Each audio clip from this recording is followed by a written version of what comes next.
Good morning दोस्तों, मैं धर्मेंद्र कुर्मी आप सभी लोगों का शिखर क्लासेस में बहुत बहुत स्वागत करता हूं।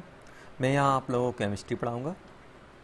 तो केमिस्ट्री पढ़ने से पहले मैं आपसे कुछ बात डिस्कस करना चाहता हूं कि जब भी आप केमिस्ट्री का वीडियो लेक्चर देख रहे हैं या फिर क्लास अटेंड कर रहे हैं तो सबसे पहले आपको अपने साथ एक नोटबुक कैरी करनी है, नोटबुक अपने साथ रखनी है। और उस नोटबुक में वीडियो लेक्चर में जो भी थ्योरी पढ़ाई गई है आपको वो अपनी नोटबुक में नोट करना है। साथ में जो आपको की पॉइंट बताए गए हैं, जो आपको इम्पोर्टेंट पॉइंट बताए गए हैं वो करना है। और साथ में जो क्वेश्चन क्लास में कराए गए हैं ये तीन चीज़ें आपको अपनी नोटबुक में ज़रूर मेंटेन करना है।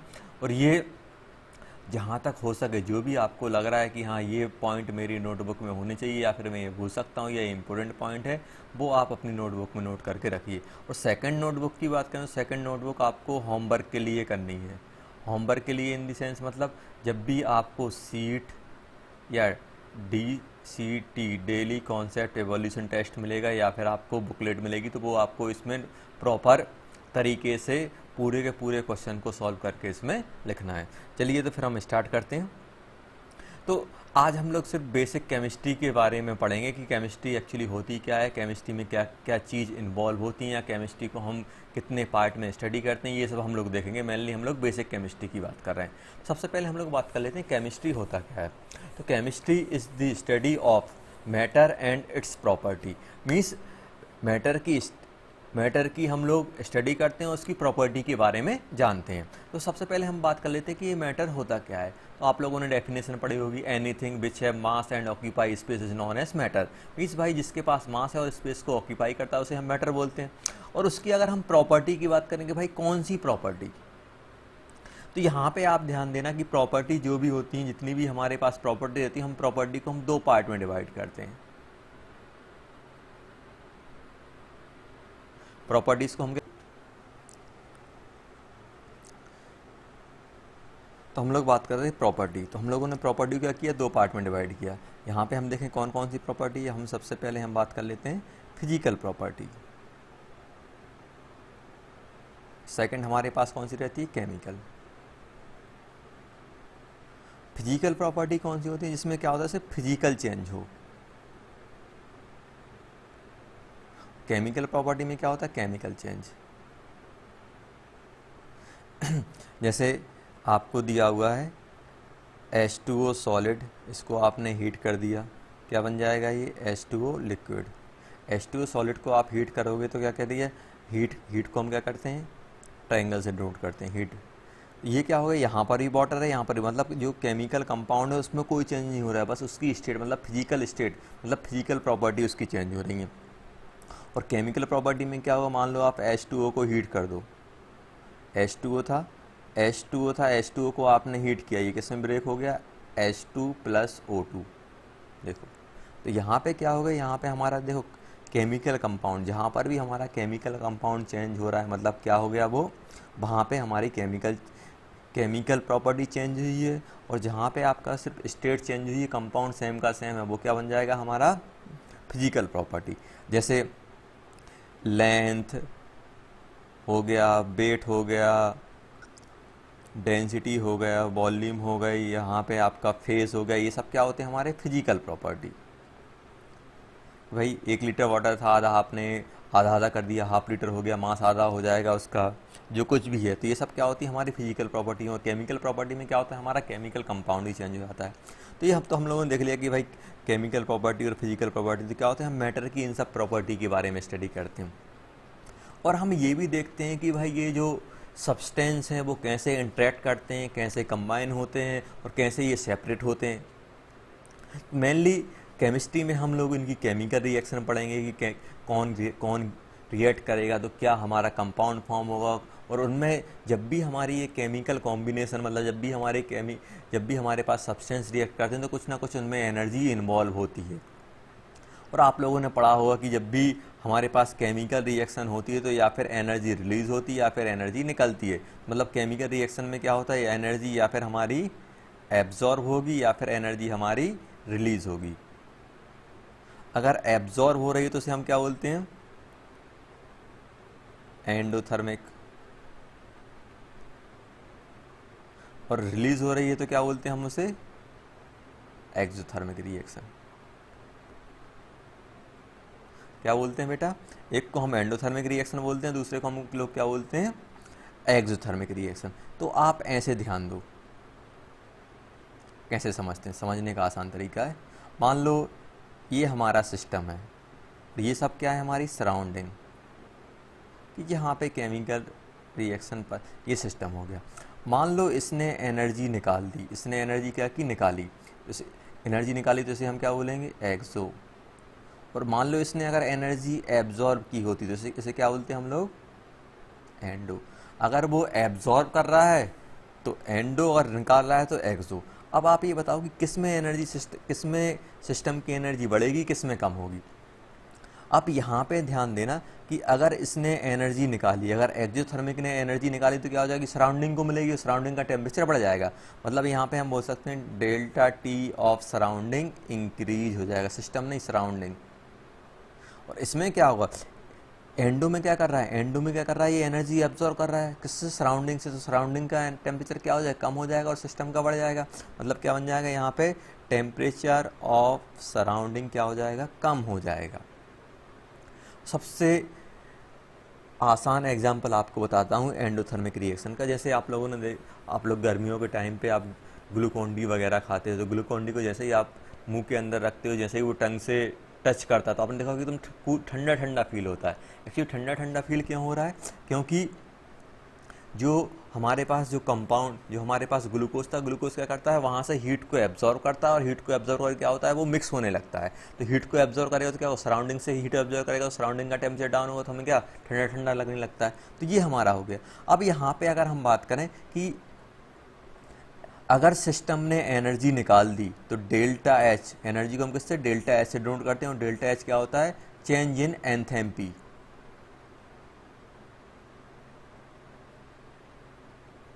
एंथैल्पी, ये डेल्टा एच क्या होता है, अगर आप खुद सोचो कि इस सिस्टम ने एनर्जी निकाल दी तो उसकी कम हो जाएगी, कम को किससे डिनोट करते हैं, नेगेटिव से।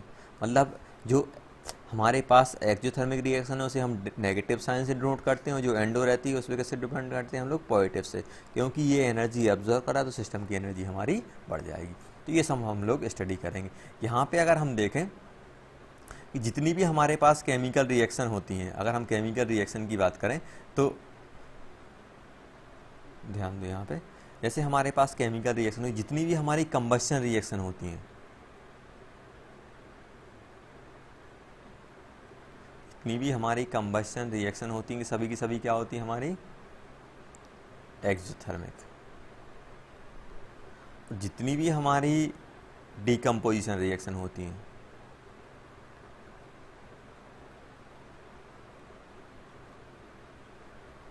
जितनी भी हमारी डीकम्पोजिशन रिएक्शन होती हैं, सभी की सभी, जितनी भी हमारे पास डीकम्पोजिशन रिएक्शन होती है, सभी की सभी क्या होती हैं,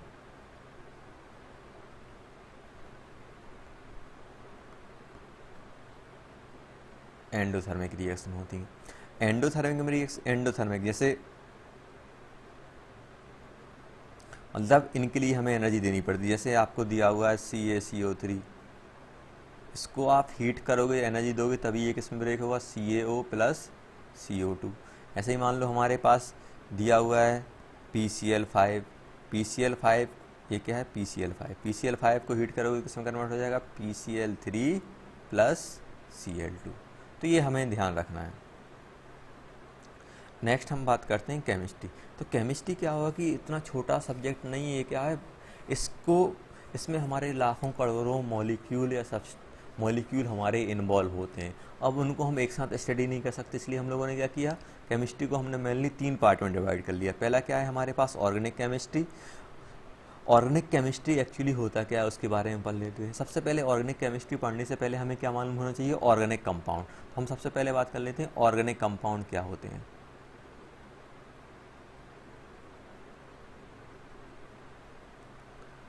carbon containing compound is known as organic compound। आया समझ में क्या बोला हूँ? ऐसे कंपाउंड जो कार्बन को कंटेन करके रखेंगे उसे हम क्या बोलेंगे? Organic compound. तो सभी के सभी, सिर्फ इनको छोड़ के, कौन कौन से? ऑक्साइड, कार्बन मोनोऑक्साइड और कार्बन डाइऑक्साइड और कार्बोनेट CO3 - 2 क्या होता है? कार्बोनेट। और बाइकार्बोनेट क्या होता है? HCO3 negative. ये हमारे पास कंपाउंड। इनको छोड़ के जहाँ पर भी आपका कार्बन आएगा, अब ये कार्बोनेट क्या हो सकता है? Na2CO3 हो सकता है, CaCO3 भी हो सकता है, MgCO3 भी हो सकता है, NaHCO3 भी हो सकता है हमारा, KHCO3, कुछ भी हो सकते हैं। ये जहाँ आ जाएँ, ये जहाँ आ जाएँ, ये सब क्या हो जाएंगे हमारे? ये हमारे ऑर्गेनिक कंपाउंड में कोई भी कार्बन कंटेनिंग कंपाउंड जो रहेगा। और जैसे मान लो आपको दिया हुआ है C2H5OH, ये ऑर्गेनिक है या नहीं? तो ये है, कार्बन कंटेनिंग है। जैसे मान लो आपको दिया हुआ है C2H5NH3, कार्बन आ गया, ऑर्गेनिक कंपाउंड है। अब ऐसे दिया हुआ है CO2, कार्बन है, लेकिन ये हम ऑर्गेनिक कंपाउंड में से काउंट नहीं करते हैं, ऑक्साइड को हम काउंट नहीं करते हैं। और कोई सा भी आ जाए, जैसे दिया हुआ है C6H12O6, ये भी हमारा ऑर्गेनिक कार्बन आ गया।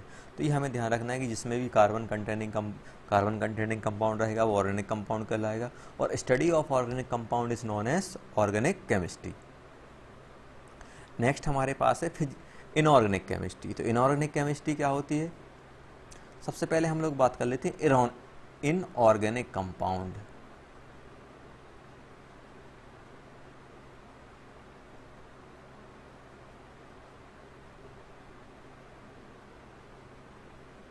Compound other than organic compound, या फिर हम बोल सकते हैं कि जो कार्बन को कंटेंट ना किए हों वो हमारा क्या बन जाएगा? Inorganic compound. And study of inorganic compound is known as inorganic chemistry. Actually क्या होता है कि ऑर्गेनिक मतलब कार्बन के इतने सारे कंपाउंड रहते हैं, कार्बन के अकेले कंपाउंड ले लो और बाकी एलिमेंट के कंपाउंड ले लो, तो यहाँ पे क्या होता है कि कार्बन के कंपाउंड हमारे ज़्यादा रहते हैं, बाकी अदर एलिमेंट के, मीन्स कार्बन ले लो बाकी रेस्ट ऑफ द एलिमेंट ले लो, कार्बन के कंपाउंड ज़्यादा रहते हैं अदर सबके मिला के। इसलिए क्या करते हैं, इसको हमने अलग ही स्टडी कर ली, इसलिए हमने इसे क्या बोल दिया? ऑर्गेनिक केमिस्ट्री बोल दिया। दूसरे को क्या बोल दिया हम लोगों ने? Inorganic chemistry. और अगर हम थर्ड ब्रांच की बात करें तो थर्ड हमारे पास क्या आता है? Physical chemistry. तो फिजिकल केमिस्ट्री में क्या होता है, जैसे आप लोगों ने 9th और 10th में पढ़ा होगा कि जब कोई भी केमिकल रिएक्शन होती है तो बहुत सारे लॉ को फॉलो करती है, जैसे law of mass conservation, law of definite proportional, या फिर लॉ ऑफ रेसिप्रोकल प्रोपोर्शनल, या फिर अवोगाड्रो लॉ, गैलुसैक लॉ। बहुत सारे लॉ रहते हैं जिनको ये क्या करती है? फॉलो करती है। तो जब हम इन सब लॉ की स्टडी करते हैं तो वो हमारे सब किस में आते हैं? फिजिकल केमिस्ट्री में आते हैं। या फिर सिंपल फंडा हम ये बोल सकते हैं, जब भी हमें कैलकुलेशन या मैथमेटिक्स इन्वॉल्व होने लगे, जब भी हमें कैलकुलेशन या मैथमेटिक्स की ज़रूरत पड़ रही है केमिस्ट्री में, मतलब वो हम किस में स्टडी करेंगे? फिजिकल केमिस्ट्री में। तो जैसे मान लो आपसे पूछेगा कि ये दो रिएक्टेंट रिएक्ट कर रहे हैं तो कितनी एनर्जी रिलीज करेंगे, कितनी एनर्जी एब्जॉर्ब करेंगे, आपने अमाउंट की बात करें तो फिर हमें कैलकुलेट करनी पड़ेगी, मतलब वो फिजिकल केमिस्ट्री में आएगा। कौन कितना रिएक्ट कर रहा है, कौन कितना फॉर्म हो रहा है, कितना वेट आपका रिएक्ट किया है, कितना वेट आपका बचा रहा है, ये सब हमारा किस में आएगा? फिजिकल केमिस्ट्री में आएगा। इसके अलावा अगर हम बात करें, हमारे पास दो ब्रांच और होती हैं। एक होता है हमारे पास एनालिटिकल केमिस्ट्री, तो इसमें क्या करते हैं हम? क्वालिटेटिव और क्वांटिटेटिव एस्पेक्ट देखते हैं कि भाई कौन कैसे रिएक्ट किया होगा, कौन कैसे फॉर्म होगा, ये सब हम लोग देखते हैं और मेजर करते हैं उनकी प्रॉपर्टी को। और एक लास्ट रहता है हमारे पास बायोकेमिस्ट्री। तो जब केमिस्ट्री हमारी लिविंग ऑर्गेनिज्म में इन्वॉल्व होने लगती है और जब हम उसमें स्टडी करते हैं तो क्या हो जाता है? वो बायोकेमिस्ट्री। और बायोकेमिस्ट्री का मेन हम लोग किसमें? फार्मा इंडस्ट्री में ज़्यादा यूज करते हैं। नेक्स्ट है हमारे पास इम्पोर्टेंस ऑफ केमिस्ट्री। भाई केमिस्ट्री का इतना इम्पोर्टेंट क्यों है, क्यों हम इतना पढ़ रहे हैं, क्यों हम लोगों ने तीन या 5 ब्रांच में हम लोगों ने इसे डिवाइड करके रखा हुआ है?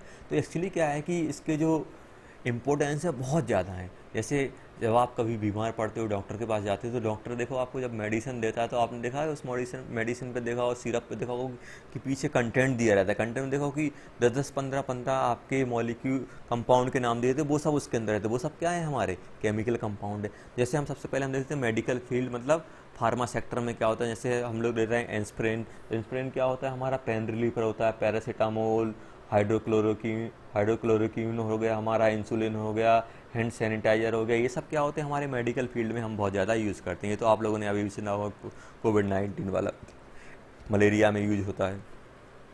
इंडस्ट्रियल फील्ड में हम मेनली बहुत सारे कंपाउंड होते हैं जो इंडस्ट्रियल फील्ड में यूज होते हैं, लेकिन सबसे ज़्यादा इंपॉर्टेंट कंपाउंड कौन सा है हमारे पास जो मेडिकल फील्ड में यूज होता है, सल्फ्यूरिक एसिड। सल्फ्यूरिक एसिड को हम क्या बोलते हैं, किंग ऑफ केमिकल भी बोलते हैं, किंग ऑफ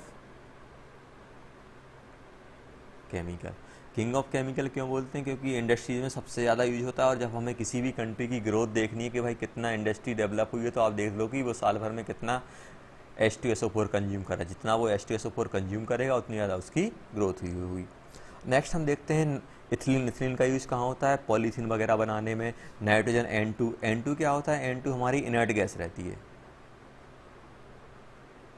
जैसे आप लोग लेस वगैरह कुरकुरे वगैरह खाते तो उसमें गैस निकलती है, वो गैस कौन सी रहती है, N2। N2 क्या होता है, हम प्रिजर्वेटिव की तरह हम लोग यूज़ करते हैं। नेक्स्ट है हमारे पास एग्रीकल्चर। तो एग्रीकल्चर फील्ड में जैसे हमारे पास यूरिया। यूरिया किससे बनता है, हमारा ammonia. Urea, fertiliser, pesticide, plant tonic, ये सब हम बहुत सारी चीज़ हम यूज़ करते हैं, वो हमारे एग्रीकल्चर फील्ड में आते हैं।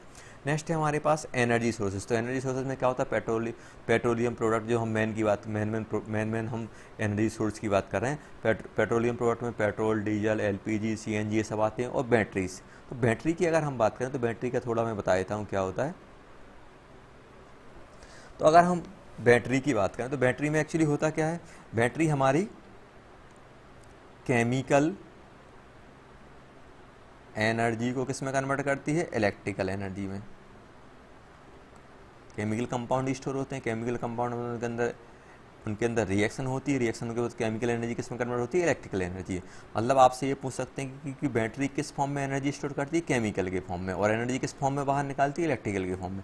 जैसे मान लो आपसे बोला कि बैटरी चार्ज हो रही है, तो बैटरी अगर हमारी चार्ज हो रही है तो चार्ज में क्या होगा, इलेक्ट्रिकल एनर्जी किस में कन्वर्ट होगी, केमिकल में। और डिस्चार्ज हो रही है मतलब क्या होगा, आप उसका यूज कर रहे हैं, मतलब केमिकल एनर्जी किस में कन्वर्ट होगी, इलेक्ट्रिकल एनर्जी में। ये बहुत सारी जगह पूछ रहे हैं, तो आप ध्यान रखना।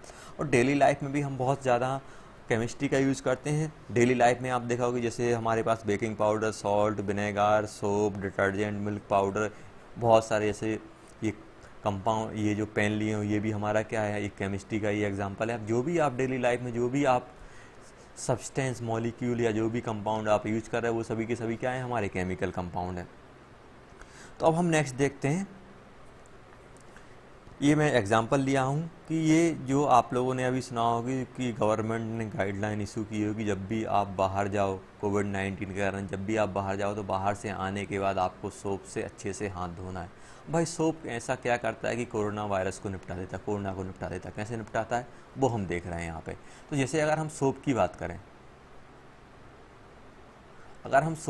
करें, तो सोप में क्या होता है, इस टाइप का हमारे पास आप लोगों ने पढ़ा होगा कि ये हमारे पास एक एनाइन पार्ट रहता है और एक कार्बन चेन रहती है। ये क्या हो गई हमारी कार्बन चेन,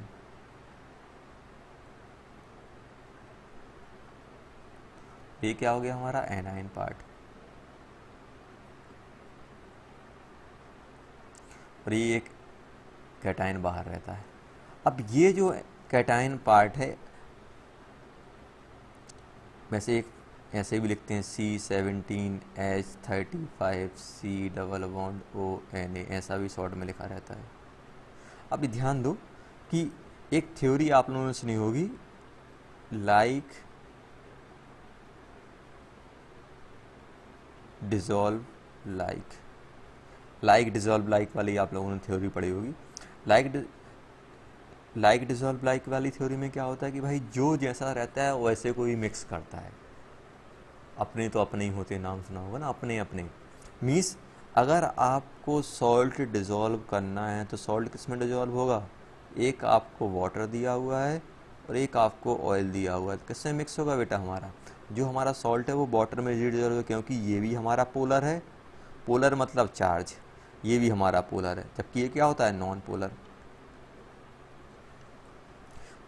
जैसे अगर आप ऑयल को वाटर में मिक्स करोगे तो नहीं मिक्स होगा, एक दो ऑयल को मिक्स करो तो वो आपस में मिक्स हो जाएंगे, क्योंकि दोनों नॉन पोलर। तो लाइक डिजॉल्व लाइक वाला कॉन्सेप्ट चलता है। अब एक्चुअली यहाँ पे होता क्या है, अगर हम यहाँ पे बात करें कि जो हमारे पास ये कंपाउंड दिए रहते हैं, अगर हम इनकी बात करें, जो हमारे पास कंपाउंड है, अगर हम कंपाउंड की बात करें, जैसे हमारे पास ये कार्बन कंपाउंड दिया है, कार्बन कंपाउंड में अगर हम बात कर रहे हैं कि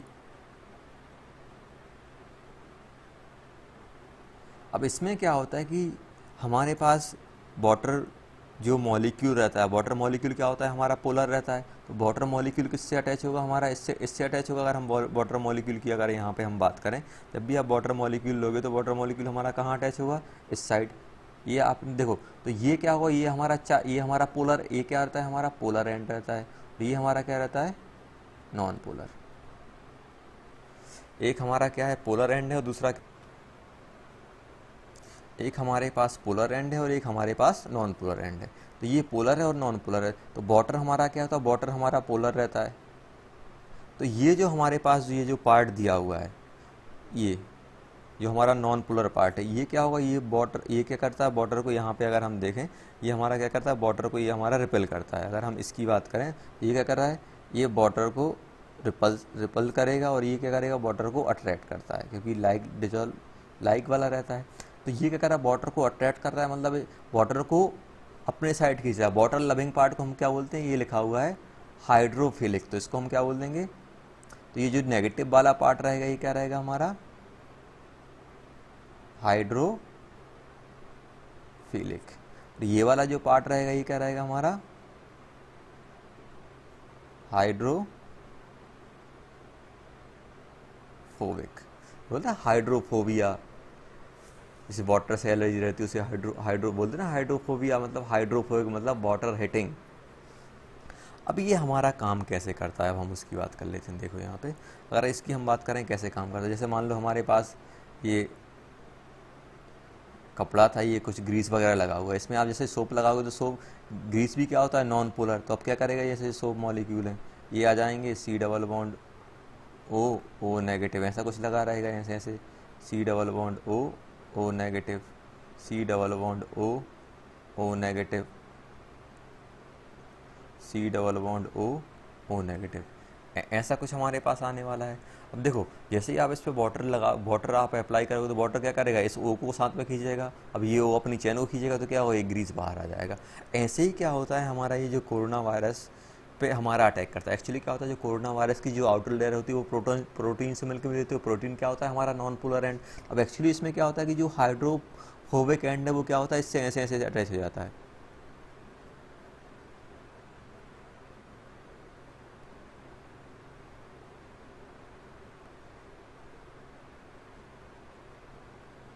ऐसे ही लग गए। अब जैसे ही आप इसे वाटर लगाओगे तो वाटर क्या होगा, जैसे ही आप वाटर अप्लाई करें, ऐसे हाथ में क्या किया आपने, साबुन लगाया, तो इस टाइप से क्या किया उसने, जो कोरोना वायरस था उससे क्या हुआ, उसने जो उसका प्रोटीन था उससे क्या हो गया, जो हाइड्रोफोबिक एंड था उससे अटैच हो गया। अब जैसे ही आप उसे हाथ को मलोगे तो क्या होगा कि जो आपके मॉलिक्यूल यहाँ होंगे तो क्या होगा कि ये जो आपका प्रोटीन की लेयर है, लेयर क्या हो जाएगी, उसकी डिस्ट्रॉय हो जाएगी। और जैसे ही आप उस पर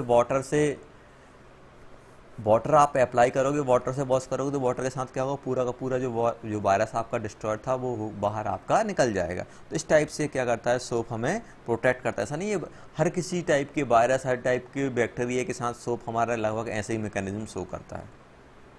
नेक्स्ट हम बात करते हैं मैटर, कि मैटर होता क्या है। हम लोगों ने अभी बात की थी कि study of matter is known as chemistry. Matter की जहाँ पे हम स्टडी करते हैं, तो हम बात करते हैं मैटर क्या होता है, anything which has mass and occupy space. भाई जिसके पास मास है और जो स्पेस ऑक्यूपाई कर रहा है वो क्या होता है, हमारा मैटर होता है। तो जैसे हम एग्जाम्पल लें कि भाई कौन मैटर में हमारे कौन कौन से एग्जाम्पल आते हैं, जैसे हमारा कोई भी आप जो डेली आप, मैं खुद मैटर हूँ, आप खुद मैटर हैं, आप जिस चीज़ चेयर पे बैठे हैं, जिस लैपटॉप पे आप वीडियो देख रहे हैं, वो सब क्या है, मैटर है। तो जो भी लिविंग नॉन लिविंग थिंग है, सभी की सभी क्या होती हैं, मैटर से मिलके बनी होती हैं। हम कुछ फंडामेंटल प्रॉपर्टी की बात कर लेते हैं, फंडामेंटल प्रॉपर्टी ऑफ मैटर। तो यहाँ पे अगर हम बात करें फंडामेंटल प्रॉपर्टी कौन कौन सी होती हैं, तो देखो जो पार्टिकल्स होते हैं, मेटल के पार्टिकल्स हमेशा क्या करते हैं, एक दूसरे को अट्रैक्ट करते हैं। इनमें क्या होता है, अट्रैक्शन फोर्स। तो अट्रैक्शन फोर्स होने की वजह से ये क्या है, इनमें अट्रैक्शन फोर्स होने की वजह से क्या होता है, इनका शेप और वॉल्यूम फिक्स रहता है। मतलब अगर आपसे पूछा जाए कि जो जितने भी मैटर होते हैं उनका शेप और वॉल्यूम फिक्स है, तो किस कारण ये फिक्स है, तो उनमें हम क्या बोलेंगे, हमेशा अट्रैक्शन फोर्स रहता है। इसलिए क्या होता है, अट्रैक्शन फोर्स ही उनका वॉल्यूम और शेप को डिसाइड करता है। और सेकंड हमारे पास रहता है कि particles of matter are in constant state of motion. Means ये हमेशा मूव कर रहे हैं, ये पार्टिकल इनमें इनमें क्या है, मोशन है। अब ये थोड़ी बात पछती नहीं है कि ये सर में मोशन कहाँ से, अगर मोशन होगा तो कभी हमारा सॉलिड एग्जिस्ट ही नहीं करना चाहिए। तो अब ये हम बात करेंगे।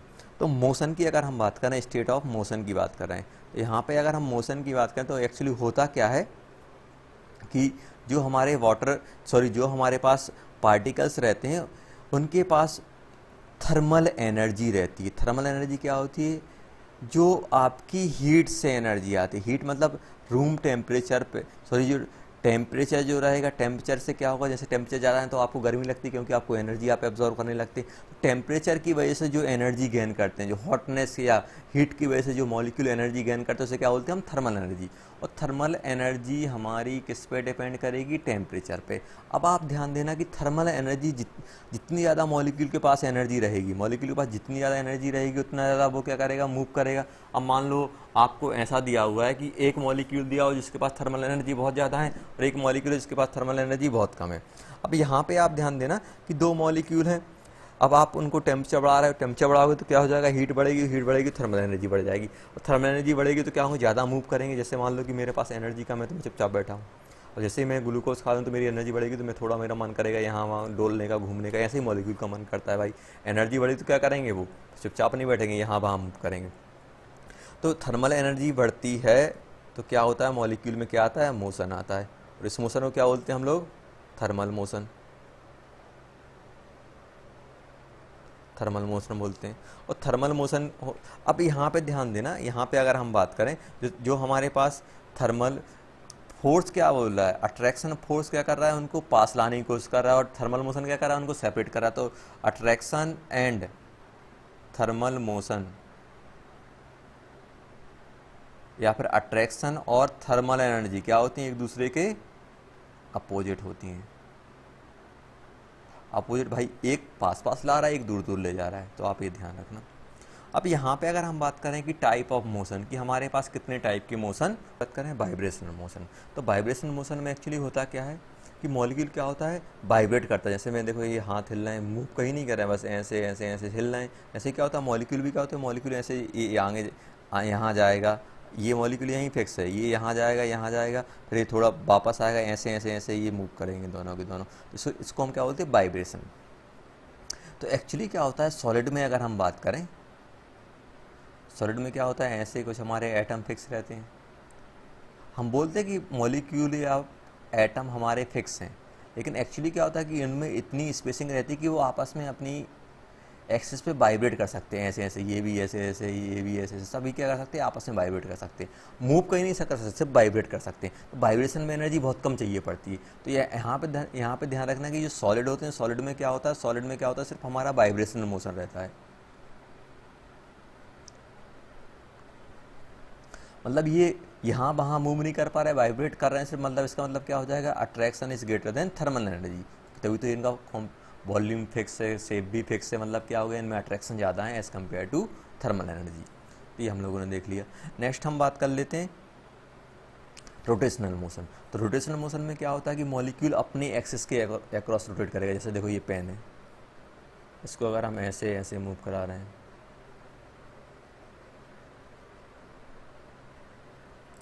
मतलब ये यहाँ आएगा, ये वाला यहाँ जाएगा।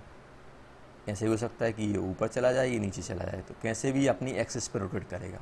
अब देखो वाइब्रेट करना, वाइब्रेट होगा मतलब कैसा, ये यहाँ जा रहा होगा, यहाँ रोटेट करेगा, मतलब रोटेट भी करेगा कुछ इस टाइप का। तो अगर आप समझे कि एनर्जी किस में चाहिए, तो वाइब्रेशन में थोड़ी कम मिलनी चाहिए, रोटेशन में और ज़्यादा चाहिए। ऐसा मान लो कि ये जो मॉलिक्यूल है, मॉलिक्यूल ऐसे पड़े हुए हैं, ये भी रोटेट कर रहा है, ये भी रोटेट कर रहा है। रोटेट करेगा तो क्या हो जाएंगे, मॉलिक्यूल एक दूसरे पे स्लिप टाइप ही करेंगे, और स्लिप टाइप कि स्लिप करने की वजह से क्या होता है, इनका शेप फिक्स नहीं होता है, वॉल्यूम फिक्स रहता है। मतलब हम किसकी बात कर रहे हैं, लिक्विड।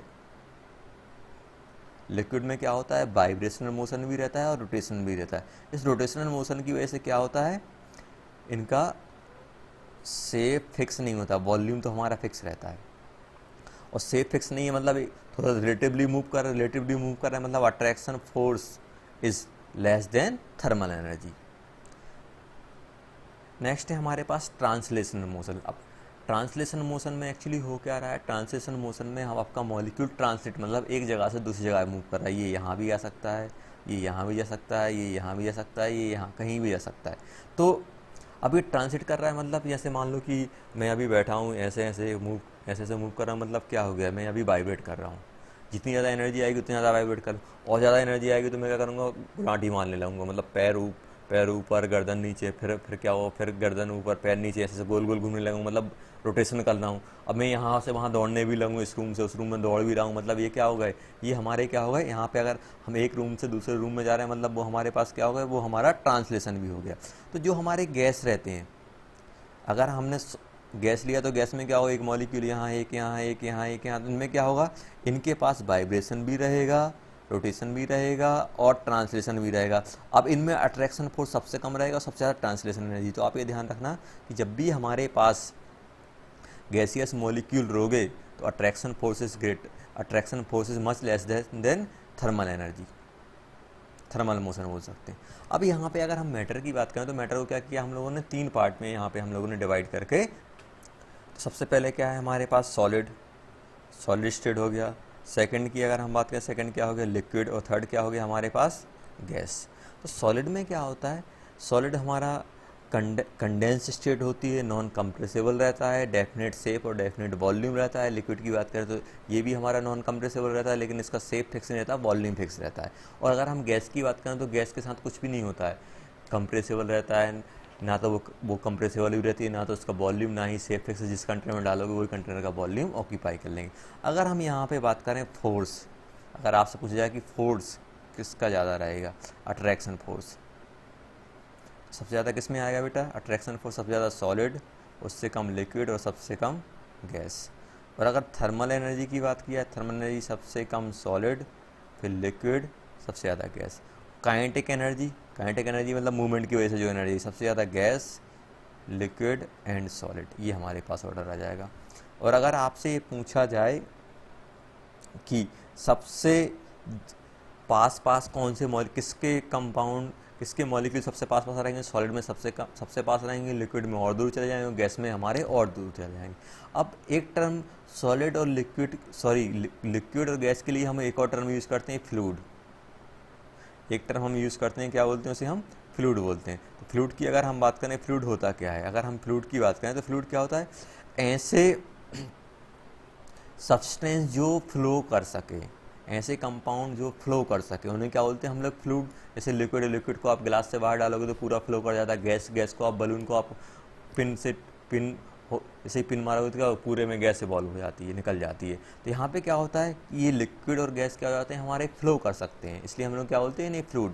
बस लिक्विड के साथ ये दिक्कत है कि लिक्विड अंडर ग्रेविटी फ्लो करता है। जैसे अगर आप लिक्विड को अगर फैलाओगे तो नीचे ही जाएगा, कभी ऊपर नहीं जाएगा वो। और गैस में क्या होता है, गैस हमारा अंडर ग्रेविटी भी कर सकता है और ग्रेविटी के अपोजिट भी वर्क कर सकता है, मूव कर सकता है। तो ये हमारा तीनों डायरेक्शन मूव करता है, ये अंडर ग्रेविटी हमारा मूव करता है, फ्लो करता है, सॉरी।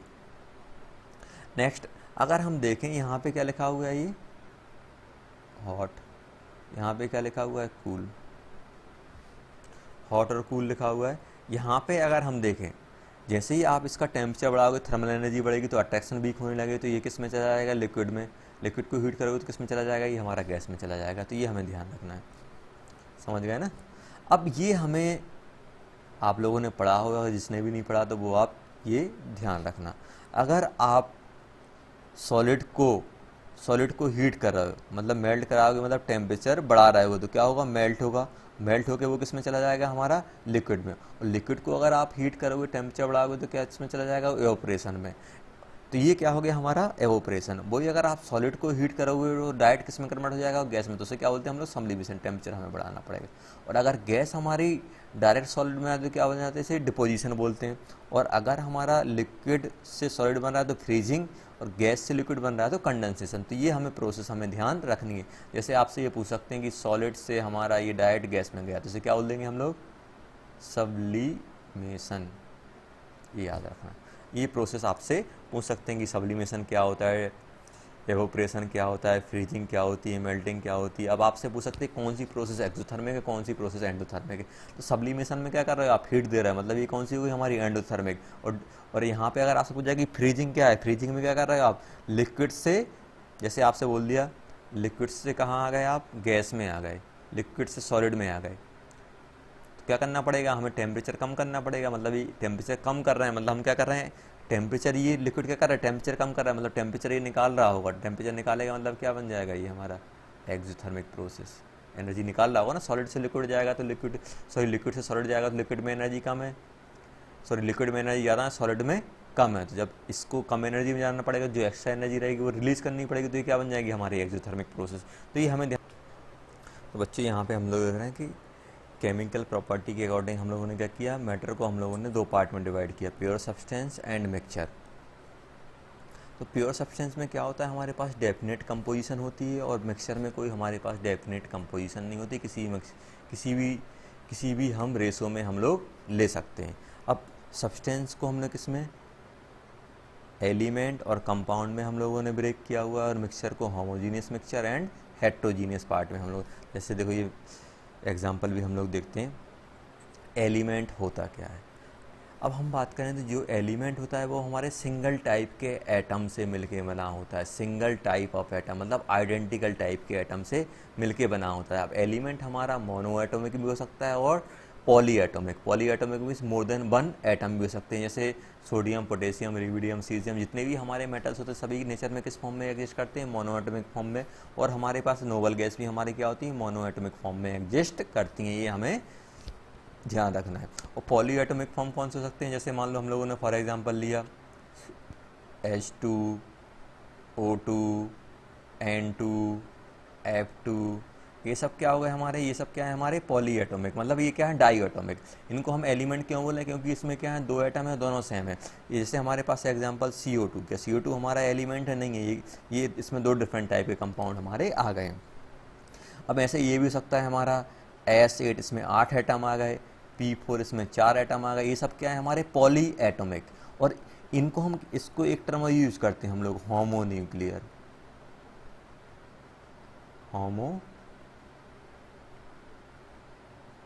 Homonuclear molecule. अब आपसे ये पूछ सकते हैं कि इनको होमोन्यूक्लियर मॉलिक्यूल क्यों बोल रहे हैं। तो इसके यहाँ पे होमोन्यूक्लियर मॉलिक्यूल बोलने का सबसे बड़ा रीजन क्या है कि ये जो एटम है वो क्या है, सेम टाइप के न्यूक्लियस कैरी करें, मतलब सेम टाइप के एटम, इसलिए होमो मतलब सेम टाइप के मॉलिक्यूल हैं। और होमोन्यूक्लियर डाई एटॉमिक, दो हैं तो डाई, इसको क्या बोलोगे, homonuclear tetra atomic molecule. CO2 क्या बोलोगे, हेट्रोन्यूक्लियर।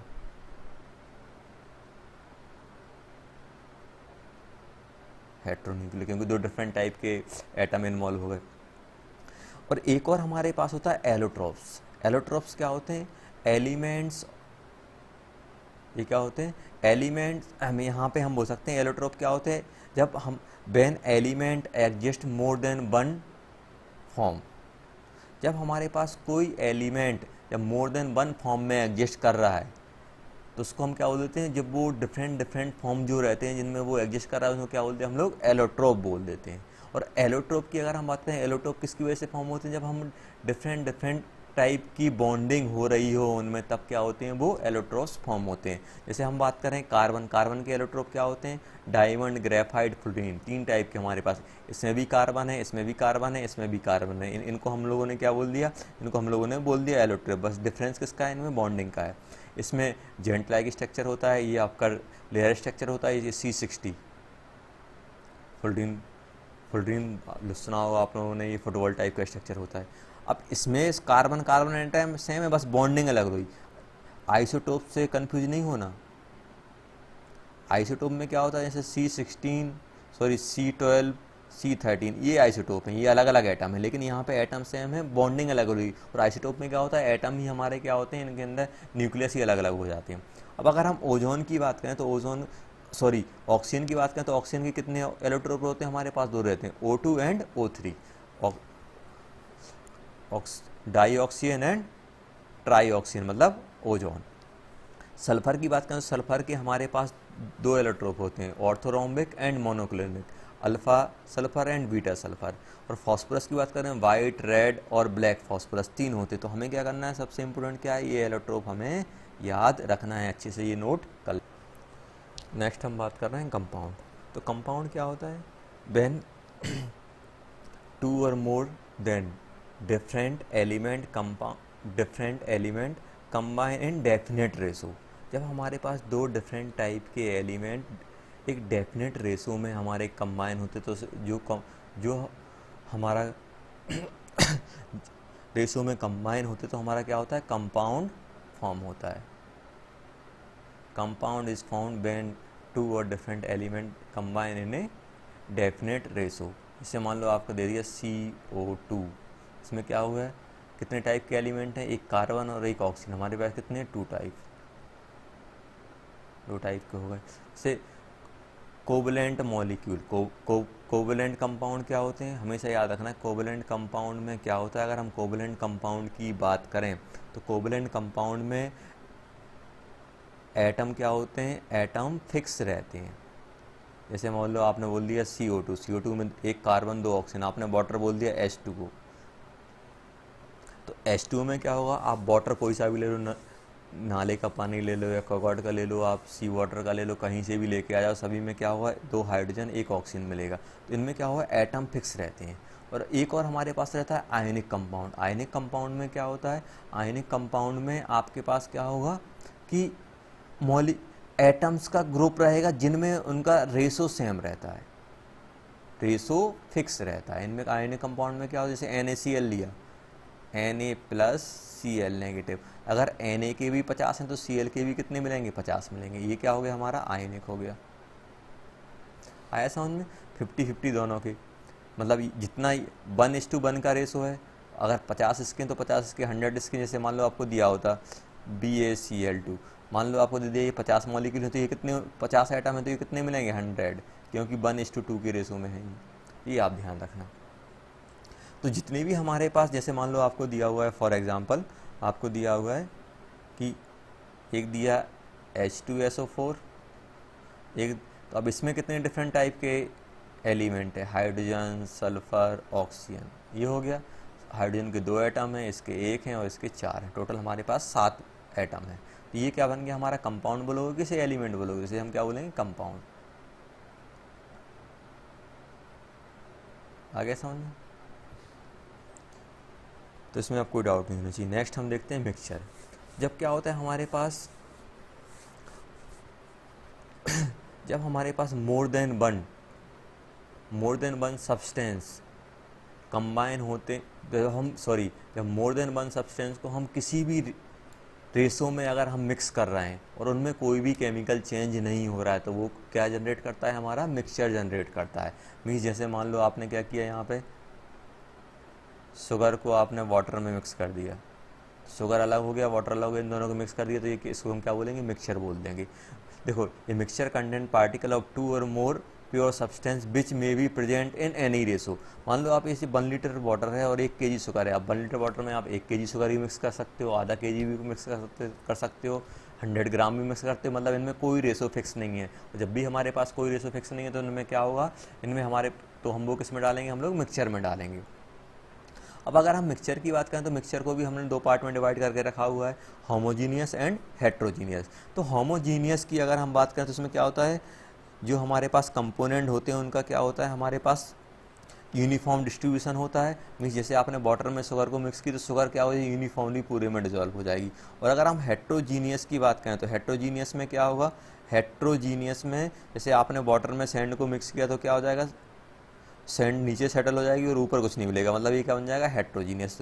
जितने भी वाटर को, सॉल्ट को आप वाटर में डाल दो, शुगर को डाल दो, जितने भी एलॉय होते हैं, एलॉय भी क्या होते हैं, ब्रॉन्ज, ब्रॉज, जितने भी हमारे पास एलॉय होते हैं सभी के सभी क्या होते हैं, हमारे होमोजीनियस होते हैं। तो ये आप ध्यान रखना। नेक्स्ट इम्पोर्टेंट चीज़ जो मैं तो हमारे पास 7 बेसिक यूनिट रहती हैं, फिजिकल क्वांटिटी रहती हैं, जिनको हमें याद रखना है। कौन सी? Length, mass, time, electricity, electric current, temperature, amount of substance and luminous intensity. ये आपको अपनी नोटबुक में ही नोट करके लिखना है। तो लेंथ की ऐसा यूनिट क्या होती है? मीटर, मास की किलोग्राम, टाइम का सेकंड, इलेक्ट्रिक करंट का एम्पेयर, टेम्परेचर का केल्विन, अमाउंट ऑफ सब्सटेंस का मोल और ल्यूमिनस इंटेंसिटी के कैंडला। तो ये हमें क्या करना है, ये हमें ध्यान रखना है बेटा। अब ये जो है ये बहुत इंपॉर्टेंट चीज़ जो मैं बताने जा रहा हूँ। जैसे आप लोगों ने पढ़ा होगा 1 kg, किलोग्राम, 1 किलोमीटर। अच्छा, इसमें इसका मतलब क्या होता है? 1000 ग्राम। कभी आपने सुना है कि जहाँ पर भी किलो आता है वहाँ 1000 लगा देते हैं हम, 1000 मीटर। जैसे मान लो दिया होता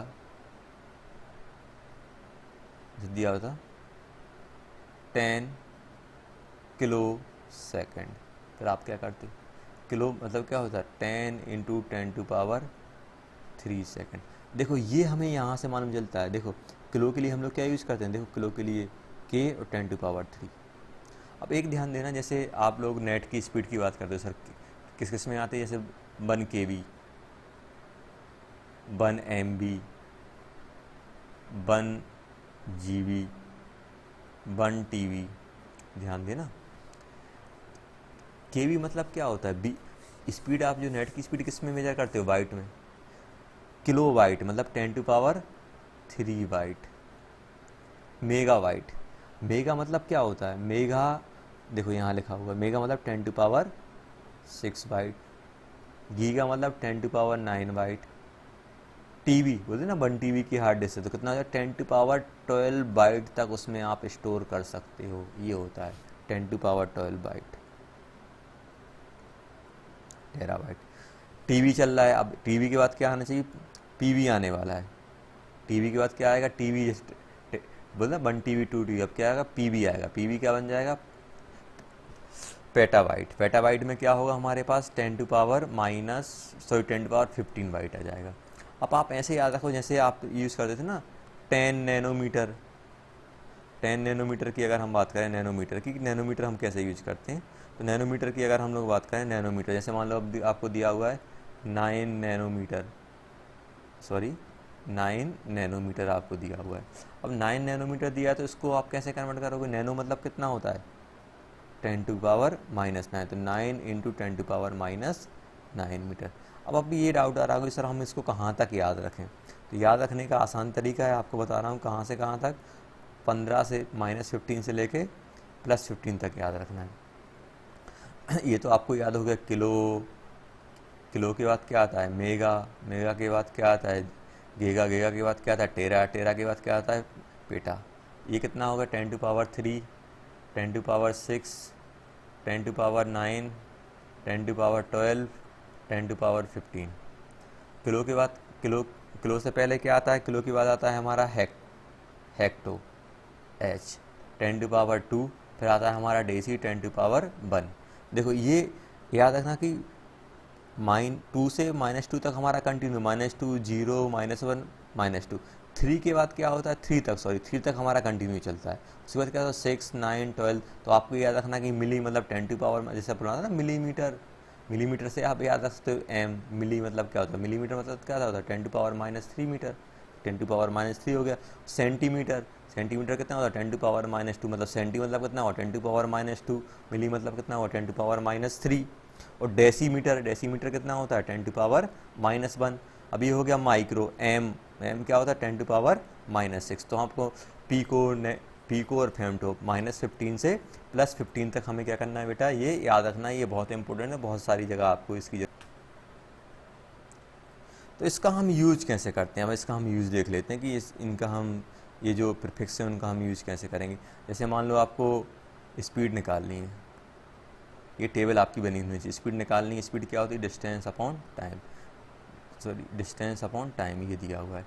मान लो आपको डिस्टेंस दे दी उन्होंने 10 पिकोमीटर, 10 पिकोमीटर, और टाइम दे दिया 6 माइक्रो सेकंड। अब स्पीड निकालो, बहुत आसान क्वेश्चन है क्योंकि पीको और माइक्रो को आपको वैल्यू नहीं मालूम रहेगी। पीको कितना 10⁻⁻12, तो स्पीड क्या हो जाएगी 10 × 10⁻⁻12 अपॉन टाइम कितना हो जाएगा 6 × 10⁻⁻6, ये हो जाएगा। समझ में आ गया? तो ये हमें ध्यान रखना है। नेक्स्ट हम पढ़ेंगे पीरियोडिक टेबल, सबसे इम्पोर्टेंट है वो, ये हमें अच्छे से करनी है। तो यहाँ पे देखो पीरियड टेबल आपने पढ़ा होगा कि इनको हम क्या बोलते हैं, ये ऊपर से लेके यहाँ से यहाँ तक ये बनते हैं हमारे हॉरिजेंटल रो जो रहते हैं, उन्हें क्या बोलते हैं हम लोग पीरियड। और ये जो वर्टिकल कॉलम रहते हैं इनको हम क्या बोलते हैं ग्रुप। समझ में आए? Period group. ग्रुप कितने हमारे पास 1 2, अगर आपसे पीरियड की बात की तो पीरियड कितने थे 7, और ग्रुप करते रहते हैं 18, और एलिमेंट कितने हमारे पास 118 पीरियड टेबल में। तो यहाँ पे अगर हम बात करें कि पर्टिकुलर ग्रुप के हम लोगों ने कुछ नाम भी देखे रखे हैं, जैसे अगर हम बात करें फर्स्ट और सेकंड को हम लोग क्या बोलते हैं एस ब्लॉक बोलते हैं, फर्स्ट। और 13 से लेके 18 तक हम लोग क्या बोलते हैं पी ब्लॉक, और 3 से लेके 12 तक क्या बोलते हैं हम लोग डी ब्लॉक। मतलब ये क्या है हमारा डी हो गया, ये क्या हो गया हमारा एस हो गया, ये क्या हो गया हमारा पी हो गया, और ये जो नीचे लटक रहे हैं ये कौन से होगा एफ ब्लॉक। पढ़ेंगे हम लोग पीरियड टेबल में इनका नाम ऐसा क्यों दिया गया है। तो हमें याद कैसे करना है, एस और पी ब्लॉक को हमें ग्रुप वाइज याद करना है ऐसे, और डी ब्लॉक को हमें पीरियड वाइज याद करना है, डी और एफ को हमें पीरियड वाइज याद करना है। आगे समझ में कैसे याद करना है, जैसे फर्स्ट ग्रुप का hydrogen lithium sodium potassium rubidium caesium, और फर्स्ट ग्रुप को हम क्या बोलते हैं एल्कली मेटल ही बोलते हैं, एल्कली मेटल। सेकंड ग्रुप क्या बोलते हैं हम लोग एल्कलाइन अर्थ मेटल। इसको क्या बोलते हैं हम लोग नोबल गैस बोलते हैं। फ्लोर जो ये जो हमारे पास 17 ग्रुप क्या बोलते हैं हम लोग हेलोजन फैमिली। तो ये हमें ध्यान रखना है कैसे हम लोग। तो जो हमारे पास होमवर्क रहेगा कल नेक्स्ट क्लास का, उसमें क्या होगा आपको पीरियडिक टेबल पूरी याद करनी है। कौन कौन सी एस एंड पी ब्लॉक। ईमानदार रहिए, जो भी आपको होमवर्क दिया जा रहा है टाइम पे कीजिए तो फ़ायदे में रहेंगे। अब एक इनको याद करने का तरीका और मैं बता देता हूँ कि इनको हम कैसे। तो अगर हम फर्स्ट ग्रुप की बात करें तो फर्स्ट ग्रुप में कौन सा आता है hydrogen lithium sodium potassium rubidium caesium francium. तो इसको हम कैसे याद करते हैं हेलिना की तरफ से याद, हेलिना। ये क्या बन गया हमारा हेलिना की मतलब पोटेशियम, रब मतलब रिविडियम, सी मतलब से मतलब सीजियम, और फरियाद मतलब फ्रेंसियम। तो ये हो गया हमारा हेलिना की रब से फरियाद। बहुत अच्छा आसान तरीका है, hydrogen lithium sodium potassium rubidium caesium. अब हमारे पास जो नेक्स्ट है, नेक्स्ट की अगर हम बात करें तो नेक्स्ट हमारे पास आ गया सेकंड ग्रुप। सेकंड ग्रुप का क्या होता है बेटा मांगे कार स्कूटर बाप राजी। मतलब beryllium magnesium calcium strontium barium और रेडियम। तो बेटा बेरियम को रिप्रेजेंट कर रहा है, मांगे को मैग्नीशियम रिप्रेजेंट कर रहा है, कैल्शियम को कार, स्टोनशियम को स्कूटर, बाप को बेरिलियम और रेडियम को कौन राजी। थर्ड है हमारे 13 ग्रुप है हमारे पास boron aluminium gallium indium thallium. तो बैगन आलू गाजर इन थैला, ये याद रखना आप लोग। 14 carbon silicon germanium tin lead. तो काशी गए सब पंडित। तो ये काशी बन गया, ये गए एसेंस टिन पीवी सब पंडित। तो एसेन टिन को एसेन से रिप्रेजेंट करते हैं, ध्यान रखना है। नेक्स्ट है हमारे पास nitrogen phosphorus arsenic antimony bismuth. तो नाइट्रोजन को हम एन से रिप्रेजेंट करते हैं, फॉस्फोरस को पी से रिप्रेजेंट करते हैं, arsenic S antimony S B bismuth B I. तो इसको क्या बोलते हैं नाना पार्टिगर ऐश्वर्या सब भिखारी। आगे समझ में। नेक्स्ट है हमारे पास नेक्स्ट है हमारे पास oxygen family, oxygen, sulphur, selenium, tellurium, polonium. तो उससे टीपो, उससे क्या हो गया हमारा, ऑक्सीजन, सल्फर, सेलेनियम से टीपो, टीपो मतलब नकल करने को बोलते हैं ना, टीप लिया हमें, मेरा टीप लिया, टीपो, टीपो में क्या हो जाएगा, टेलेनियम और पोलोनियम। और अगर हम बात करें नेक्स्ट हमारे पास क्या था, oxygen, sulphur, selenium, tellurium, polonium. तो इसको हम किससे, ऑक्सीजन, ऑक्सीजन को हम किस, ऑक्सीजन को O से रिप्रेजेंट करते हैं, सल्फर को S से रिप्रेजेंट करते हैं, सेलेनियम को Fe से, टेलेनियम को T से और पोलोनियम को PO से। इसको हम कैसे कहते हैं, उससे, उससे टीपो, टीपो मतलब जानते हो, टीपो मतलब जो नकल करने, नकल बोलते ना, मेरा सब कुछ टीप लिया उसने, मेरी नकल कर ली। नेक्स्ट मेरे पास क्या है, 17 ग्रुप। 17 ग्रुप में कौन कौन से थे, फ्लोरीन, क्लोरीन, ब्रोमीन, आयोडीन, एस्टेटीन। तो फ्लोरीन, फ्लोरीन, क्लोरीन, तो हम इसको हम कैसे बोलते हैं, फिर कल बाहर आएगी एटम सीजन में। बाहर नहीं, वो क्या है, बहार, बाहर, बहार मतलब जो एकदम फूल, फूल वाला मौसम आता है ना, जब फूल खिलते हैं एकदम बसंत वाले मौसम में, उसको हम बहार बोलते हैं। एक्चुअली क्या होता है, फिर कल बाहर आएगी एटम सीजन पे। फ्लोरीन, क्लोरीन, ब्रोमीन, आयोडीन, एस्टेटीन, और इनको क्या बोलते हैं हम लोग बेटा, याद रखना, इनको क्या बोलते हैं हम लोग, हेलोजेंस। हेलोजेंस क्यों बोलते हैं, क्योंकि ये सॉल्ट प्रोड्यूस करते हैं। हेलोजेंस मतलब सॉल्ट प्रोड्यूसर। लास्ट रह गया हमारे पास, लास्ट क्या है हमारे पास, helium, neon, argon, krypton, xenon, radon. ये सब हमारे क्या होते हैं, 18 ग्रुप के एलिमेंट होते हैं। और अगर हम इनकी बात करें, हीलियम, ये सभी क्या होते हैं, इनको हम क्या बोलते हैं, इनर्ट गैस। आपके बैच का नाम क्या है, जिनॉन है। एक्चुअली जो शिखर कोचिंग में जितने भी बैच हैं, 11th वाले को क्या बोलते हैं, जिनॉन, 12th वाले को नियॉन, नियॉन, 10th वाले को आर्गन, जो अभी ड्रॉपर चलता था, 2-3 साल से नहीं चल रहा है लेकिन पहले चलता था जो, उसे क्या बोलते हैं हम लोग, क्रिप्टॉन। तो ये हमारे पास इनर्ट, इनर्ट क्या होती है, इनको कोई दूसरे एलिमेंट से कोई लेना नहीं है, कैसे वो रिएक्ट कर रहे हैं, कैसे क्या हो रहा है, बस ये क्या करते हैं, अपने में मस्त रहते हैं, मतलब ये अपनी मौज मस्ती में रहते हैं, अपना ही काम करते हैं। तो आपका नाम, आपके बैच का नाम भी नोबल गैस से मिलता जुलता इसलिए रहा है क्योंकि हमें बाहर के लोगों से कुछ नहीं करना है, बस हमें क्या करना है, जो आपने सोच के रखा है, जो आपने डिटर्मिनेशन रखा है कि मुझे ये करना है, मुझे आईआईटी क्रैक करनी है, तो उसी के पथ पे आप हमेशा चलते रहो, कि हमें मोटिवेशन मिलता रहे, हाँ कि हमारा एम क्या है, आईआईटी जेई, और कोई हमारा छोटा एम नहीं है। तो बच्चों, हमारे पास होमवर्क क्या रहेगा कल के लिए होमवर्क रहेगा पीरियोडिक टेबल आपको याद करनी है जी। सबसे पहले क्या करना है, आपको याद करना है, याद करने के बाद अगर कहीं आप अटक रहे हो तब ये शॉर्ट ट्रिक हमें लगानी है, ये हमें लगाना है। ऐसा नहीं कि आपको सिंबल ही मालूम नहीं और आपने याद कर लिया हेलिना की रब से फरियाद, अब रब को ढूंढ रहे हो कि सर रब किसको रिप्रेजेंट कर रहा है।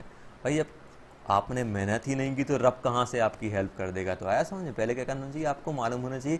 जैसे आप कंफ्यूज हो रहे हो कि सीजीएम और रिबीडियम में कौन ऊपर आया कौन नीचे आएगा, तब क्या होगा, रब आपकी हेल्प कर देंगे, हेलिना की रब से फरियाद। अगर आपको ये नहीं मालूम कि रब क्या रिप्रेजेंट कर रहा है, फरियाद क्या रिप्रेजेंट कर रहा है, तो फिर हम क्या करेंगे, कुछ नहीं कर पाएंगे। तो उसके लिए हमें क्या करना है, period table S and P block हमें पूरा करना है।